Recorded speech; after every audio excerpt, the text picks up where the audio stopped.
Hey, what is going on guys? RVZ South here, and in today's video, I'm going to be giving you guys my opinion on the best underplayed or sleeper OP champions for Preseason 5 patch 4.21. Now, these are just basically the champions that I don't see played very often, but I think they are strong in the right hands. So first up on my list, I have Brand. Pros to Brand are he is a super strong team fighter. He's got pretty good AoE damage, and if he can land his W and his ultimate on multiple targets in a team fight, then he's going to do a lot of AoE damage. He's also got pretty strong poke in lane with his W and his Q, and he's got pretty good wave clear as well with his W. Cons to Brand are he doesn't have any mobility, and you will find that this is a common con to most of the champions on my list. His stun can also be hard to land. If you're using the WQ combo, it's sometimes hard to land his W, and if you're landing the EQ combo, then you have to get pretty up close to land your EQ combo, which can be risky at times. He also isn't the best roamer because he doesn't have any sort of mobility or CC engage, so he's gonna have to rely on whichever lane he is ganking to provide the engage most of the time.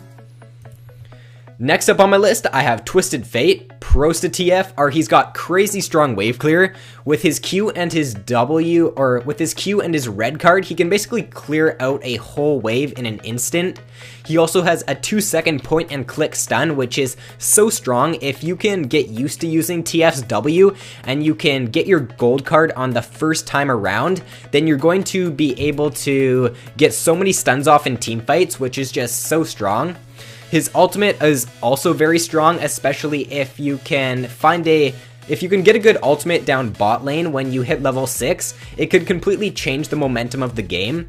He's also got a very strong late game, and he's strong against stealth champions because when the enemies go stealth, he can just pop his ultimate and reveal them instantly. He's also very hard to zone in lane because he's got long range on his Q, so if he's up against a harder opponent, he can just sit back and farm with his Q if he needs to. Cons to Twisted Fate are his W does take time to learn. You want to try to get used to being able to pick whichever card you want on the first time around, and if you can't do that, then you're kind of missing out on TF. Even I find myself not being able to get the card I want on the first time around, so he does take time to learn, but if you can, if you are able to get your gold card on the first time around or get the card you want, then he's a very strong pick. His ultimate can also work against you sometimes. If you're not communicating with your team or you just place it in the wrong spot, when you land you could just get blown up instantly, and he doesn't have a gap closer either. Next up on my list, I have Gragas, and this is Jungle Gragas, by the way. Pros to Gragas are he has very strong clear speeds. His W does percentage health damage, so he's going to take out large monsters really quickly because of that. He's also got really strong CC with his Q, his E, and his ultimate as well. He's got strong early game ganks because of his CC, and he's a great team fighter as well. He's also got pretty decent mobility with his E, and he's got great peel and disengage as well. Cons to Gragas are his ultimate can be hard to land at times, and he doesn't do the damage that he used to, that's for sure. He doesn't really scale the best with AP anymore, so I wouldn't recommend going full AP Gragas. I'd recommend getting maybe 1 or 2 AP items and then going full tank from there. Next up on my list, I have Kennen. Pros to Kennen are he's got pretty strong poke in lane with his Q, and then if you land your Q, you can get your W off, so it brings for pretty decent poke, and you can also auto attack them, of course, so he's a pretty decent lane bully.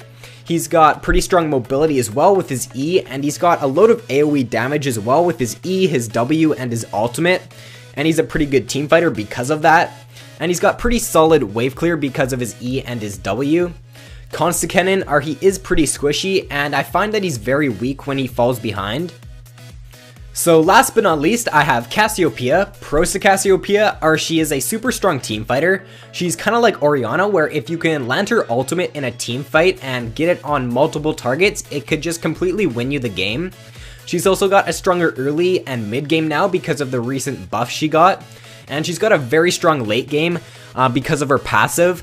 When I was playing Cassiopeia last, I think I got over 1100 AP because of her passive. She also has really good kiting potential because of her W. It provides a slow, and then her Q gives her a speed buff whenever she lands it on an enemy. And she's also very bursty. If you can consistently land your poison and just keep spamming your E, she does a ton of burst damage. Cons to Cassiopeia are she doesn't have a gap closer. She is higher skill cap than most champions in the game because she requires landing her Q and landing her W to do maximum damage, and if you don't land them, then she's kind of useless unless she has her ultimate up. She also is shorter ranged as well. Some honorable mentions for this video include Anivia, Galio, and Victor. So Anivia is a champion who you really need to take the time to learn. She's not a champion that you're just gonna pick up and start wrecking solo queue instantly with. Because her Q does have a very slow projectile speed, and because her auto attacks are very slow as well, she does take quite a bit of time to learn and get used to, but she's got pretty good burst damage, and she's got really good wave clear as well with her ultimate and her Q. Galio is a pretty good pick as well, because if you can land a good ultimate in a team fight with Galio, then it could just completely win you the game. And Victor has pretty good AoE damage as well with his ultimate and his E, and he's got pretty decent CC as well with his W. So that is all for the video, guys. If you enjoyed, then be sure to give it a like and subscribe if you haven't already. Thank you guys so much for watching. I hope you have a great day, and I will see you in my next video.